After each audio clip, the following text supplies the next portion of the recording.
Most people live in reaction mode. Something offends them, they lash out. Someone disrespects them, they raise their voice. A situation doesn't go their way, they explode, defend, or shut down. But here's the truth. When you respond emotionally, you lose control not just of the moment, but of yourself. Emotions are real, they're human, they're valid, but they are not instructions. They are signals or data. And if you want to grow, if you want to lead, your job is to listen to that data, not become a slave to it. Let's be clear. I'm not telling you to feel less. I'm telling you to process more. You see, observation is where growth begins. When you stop for a moment and simply watch without reacting, something powerful happens. You gain perspective, you see patterns, you notice truth, and most importantly, you discover things about yourself you would have missed in the heat of emotion. Emotions are often misunderstood. Most of us grow up thinking that when we feel something deeply, anger, frustration, sadness, jealousy, that we must act on it, that we should express it, respond to it, or do something about it right away. But the truth is, emotions are not instructions. They are data, signals, clues. They tell us that something matters, something needs attention, or something is off, but they don't tell us exactly what to do. That's our job. That's where our growth begins. Imagine emotions like notifications on your phone. A notification tells you something has happened. It asks for your attention, but it doesn't demand that you immediately click, respond, or act on impulse. The mature choice is to check the notification, understand its source, and decide how or if you want to respond. Emotions are the same way. They're alerts, sometimes loud, sometimes subtle, that tell us there's more to explore, but unless we learn how to interpret those alerts, we risk living reactively, not intentionally. Let's take anger, for example. Anger isn't inherently bad. In fact, anger often shows up to tell us that a boundary has been crossed, that we feel disrespected, or that something we value has been threatened. But if we treat anger as a command, something that tells us to yell, argue, or fight back, we miss the point. We turn a potentially meaningful insight into unnecessary conflict. But when we treat anger as data, we can ask, why am I feeling this? What belief or expectation was challenged? What's underneath this feeling? Now, instead of reacting, we're investigating, we're learning. The same goes for fear. Fear is often misunderstood as weakness, but it's just another data point. It tells us where we feel vulnerable, uncertain, or unprepared. Fear reminds us of risk. That's valuable information. But again, it's not a command. Feeling fear doesn't mean we should run or avoid the situation. Sometimes it means we need to prepare more. Sometimes it means we're on the edge of growth. Treating fear as data allows us to use it as a compass, not a cage. Reacting is something we all do. It's wired into us. When someone cuts us off in traffic, we slam the horn. When a colleague says something irritating, we snap back. When life doesn't go our way, we vent, complain, or retreat. These are natural, automatic reactions born out of habit, instinct, and emotion. But leadership doesn't come from what's natural. Leadership begins the moment we move from reacting to responding. There's a big difference between the two. A reaction is immediate, it's fueled by emotion, and often serves to protect our ego. It doesn't consider the long-term consequences. It doesn't pause to ask what's really needed in the moment. A response, on the other hand, is intentional. It takes a breath, it creates space, it chooses to act based on values, clarity, and purpose, not just emotional charge. Think about the leaders you respect most, not just those with titles, but those you genuinely admire. They aren't the ones who yell under pressure, who retaliate when criticized, or who blame others when things go wrong. They're the ones who stay calm when others panic. They listen even when they disagree. But responding means you take a moment, you consider the intent, not just the impact. You recognize that their words might reflect more about them than about you. And in that space, you regain control. You no longer hand your power over to the moment. This doesn't mean becoming passive or suppressing your feelings. It means mastering them. A true response may still be direct. It may involve confrontation, but it will come from clarity, not chaos, from purpose, not pride. Reaction is about you. Response is about the situation. A reaction says, I need to protect my image. A response says, what's the right thing to do here? And that's why responding is a mark of leadership, because it demands maturity. It requires you to rise above the noise of your own emotions and ask, what outcome am I really aiming for? One of the most powerful things you can develop is the ability to pause. Just a few seconds. That pause changes everything. It gives you a chance to step outside of your autopilot mode. It lets you question the story your emotions are telling you. In that pause, you move from impulse to intention. The truth is, anyone can react. It takes no strength to lose your temper or to defend your ego, but it takes real strength to respond with integrity when your pride is on the line. It takes strength to stay composed when everything in you wants to explode. That's the discipline of a leader, not because you suppress your feelings, but because you choose your expression. Every day, you'll be given opportunities to practice this. Someone will misunderstand you, life will throw curveballs, your expectations will be challenged, and in those moments, you get to decide, will I react and let the situation control me, or will I respond and take control of the situation? Responding is where growth lives. It's where self-respect and respect for others coexist. It's the quiet power that builds trust, earns influence, and shapes character. Reacting is natural, responding is leadership. One takes nothing but instinct. The other takes intention, discipline, and heart. Choose the latter, and you won't just lead others, you'll lead yourself. Would you like this version formatted for Instagram, YouTube voiceover, or a short speech? In today's world, the word upgrade is everywhere. We upgrade our phones, our laptops, our wardrobes, even our jobs. But when it comes to our inner life, our mindset, our character, our emotional maturity, many people confuse upgrading with escaping. They think that if they leave a toxic relationship, switch careers, or move to a new city, they've upgraded. But unless something inside has evolved, nothing outside has truly changed. An upgrade isn't about running from discomfort. It's about transforming because of it. Real growth isn't flashy. It doesn't always feel good, and it definitely isn't instant. Upgrading your life means facing yourself, your habits, your triggers, your insecurities, and asking hard questions. Why do I react the way I do? Why do I keep repeating the same patterns? What part of me is still holding on to the old version of me? This is the work of evolution, and it's slow, uncomfortable, and deeply personal. The truth is, most people don't want evolution. They want escape. Escape is easy. It looks like avoiding hard conversations. It looks like blaming others for your pain and never looking inward. But what you run from will follow you. Because the common denominator in every situation you walk into is you.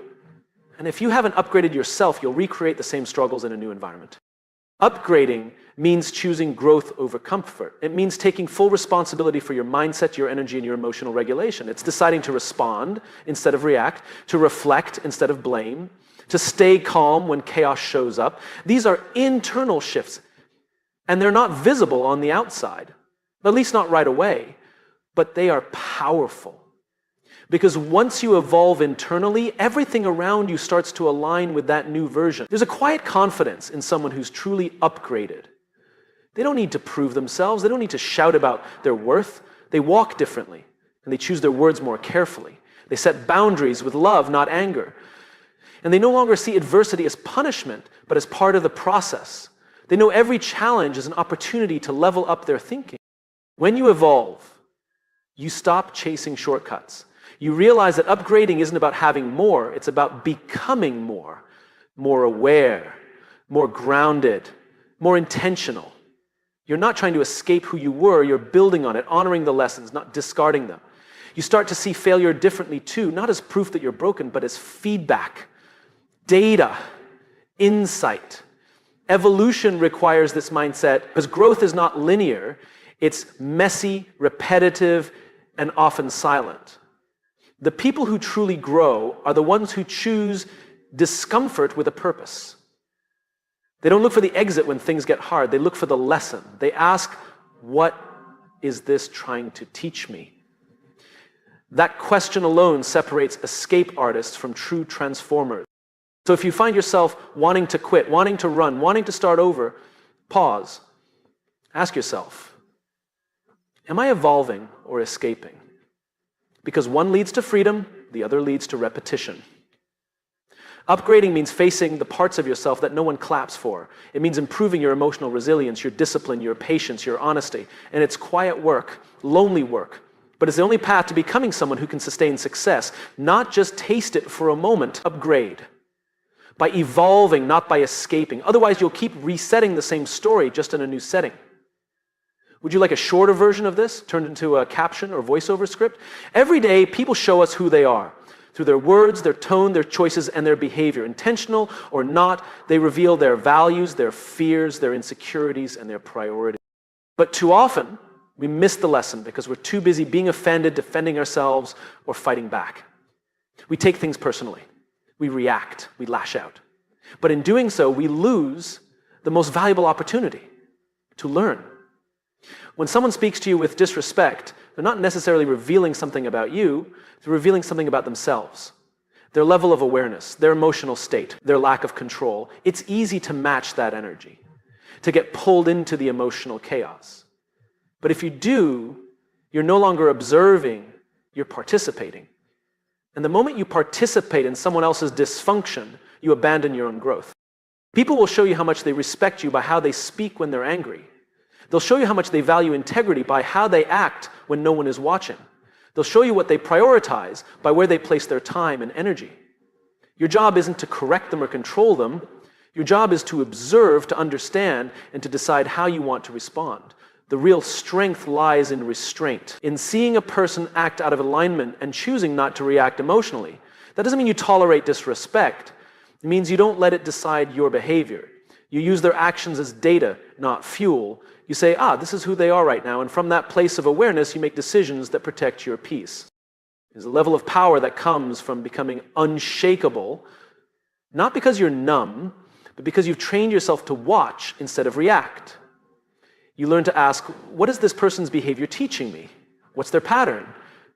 How do they handle stress, failure, success?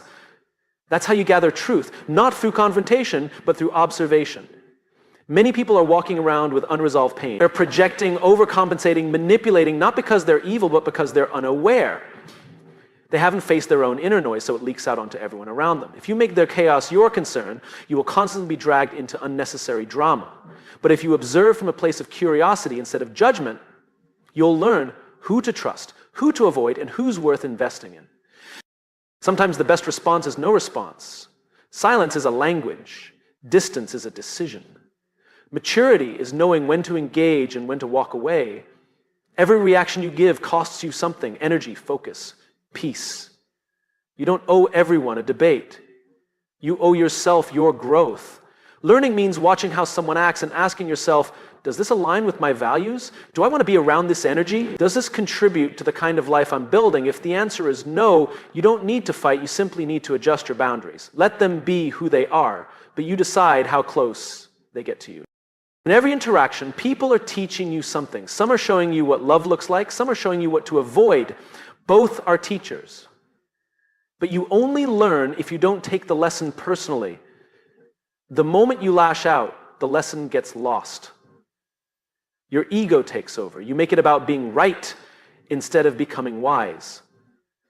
So the next time someone shows you their true nature, watch closely, not to judge, not to punish, but to understand. Because wisdom comes from observation, not reaction. People will always reveal themselves. Your job is not to fix them. Stillness is often misunderstood. In a world that praises hustle, noise, and constant movement, stillness can look like weakness, like passivity, like you're not doing enough. But in reality, stillness is one of the most powerful forms of strength because it takes real control, real awareness, and real courage to be still in a world that wants you to react to everything.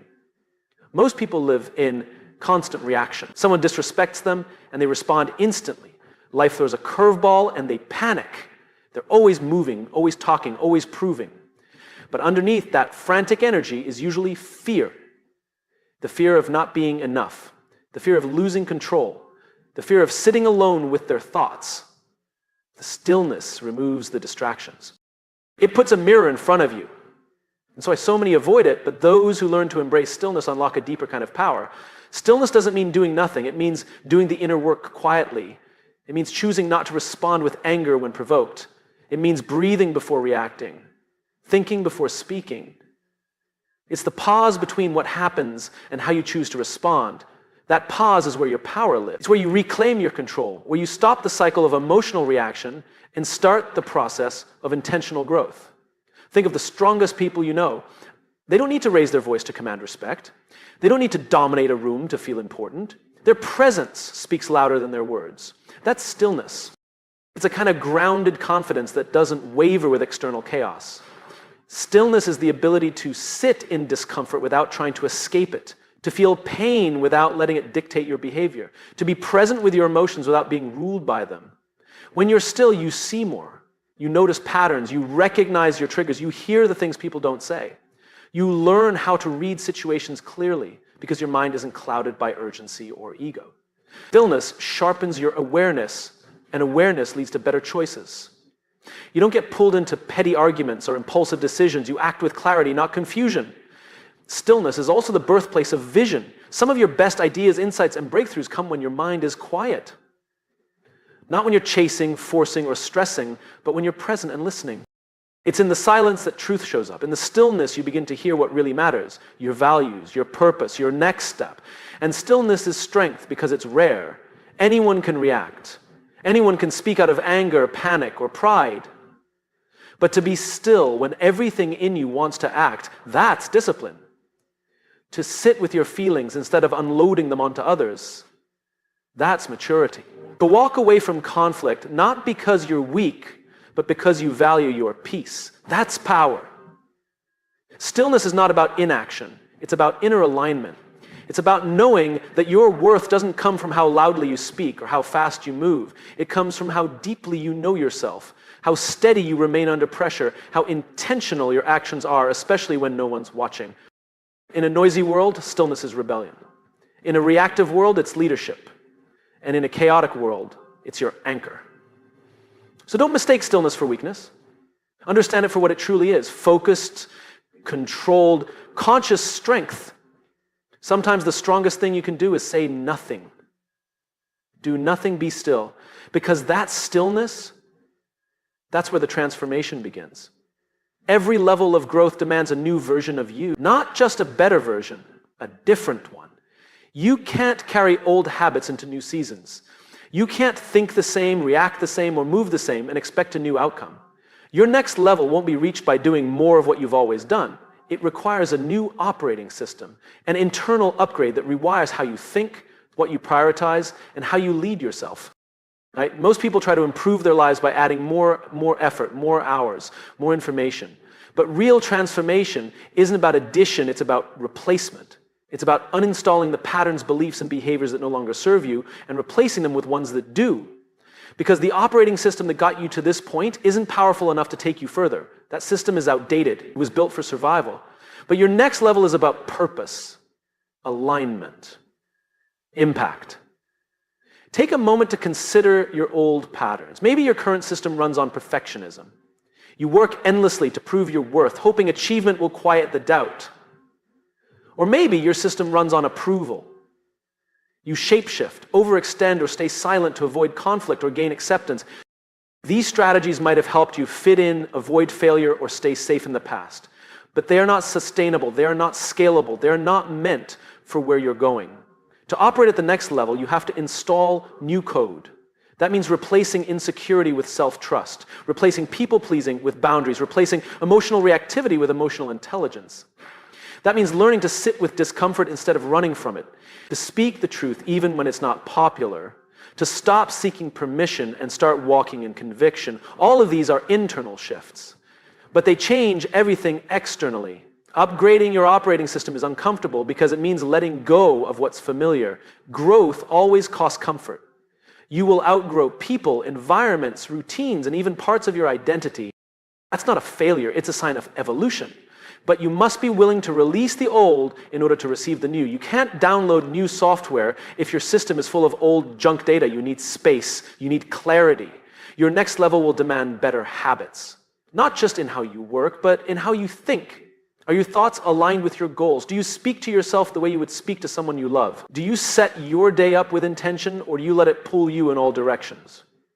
Your answers to these questions reveal the strength or weakness of your current system. The truth is, every external breakthrough is preceded by an internal one. Before anything changes around you, something must shift within you. A mindset must break, a belief must be challenged, an old identity must be dismantled, This is what growth feels like. Not always inspiring, sometimes frustrating, but it's necessary. Because you can't operate at a higher frequency using the same emotional bandwidth you used to survive the last chapter. And here's the beauty of it. Once the new system is installed, everything begins to flow differently. You don't need to force as much. You make better decisions. You attract better energy. You respond with clarity.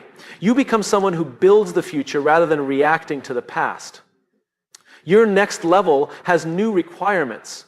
It's not just asking you to try harder.